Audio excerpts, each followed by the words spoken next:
This video for English 2010 focuses on feedback and gives an introduction to the MLA format. So let's talk about feedback. What is feedback? Feedback means to receive advice or information on something that we've created that can help us improve it. Feedback's pretty common in university study. Instructors or tutors might give you feedback on your work to help you improve. Let's talk for a moment about the value of feedback. And I want to share this by telling a story of a research study that a friend of mine did.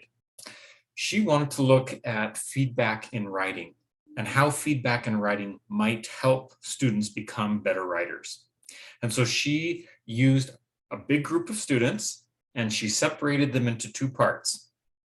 And throughout the semester, one group of students, the top group of students, would read someone's paper and give that person feedback on their paper.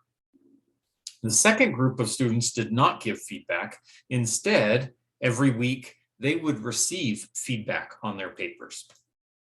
And at the end of the semester, my friend looked to see which group of students had improved the most in their writing. It may surprise you that it was actually the top group. The group who gave feedback actually improved the most. They improved even more in their writing than the group that received feedback. This can be a little surprising because we think that receiving feedback should help us make us better, but it doesn't always work that way. And sometimes it's because when we receive feedback, we don't pay close attention to the feedback. But the students in the top group were really paying attention to feedback because they were giving feedback. They were thinking about what is good writing? What does this writer need to do better to make their writing better? And by giving good feedback, they probably became better writers because they were thinking more about good writing. The second group maybe didn't even read the feedback and they didn't do anything with it. And that can be a problem. So the important lesson to learn from this research study is that if we are going to get feedback, we should use it. We should be thinking about how our feedback can make us better writers. So in this course, you will be required to get feedback from a tutor. But you need to keep in mind that when you get feedback, you are the boss of that feedback. You need to use it. You can't just get it and throw it away. So here's some things that can help you. First, decide what kind of help you want. Before you get the feedback, before you meet with your tutor, think about what questions you have. What do you want help with? What are some problems you're having with your writing that you think a tutor might help you with? Second, you should stay in control of your writing. The tutor is not writing your paper. Don't let them write your paper. If you were in a face-to-face tutoring visit, you would want to be the one holding the pencil or the pen or in front of the keyboard. You don't want the tutor to write your paper for you. And the third is to make a plan to use the feedback. As soon as you get that feedback, stop. And then think about, what do you think about the feedback? What do you agree with? What changes do you want to make?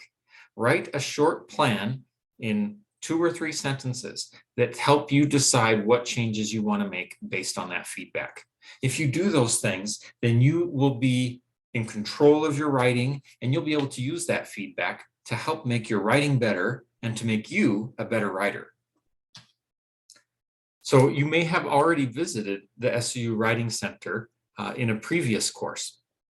Now, obviously, you haven't come and visited the Writing Center here on campus, but you may have visited it remotely by visiting with one of the writing tutors, either synchronously or asynchronously.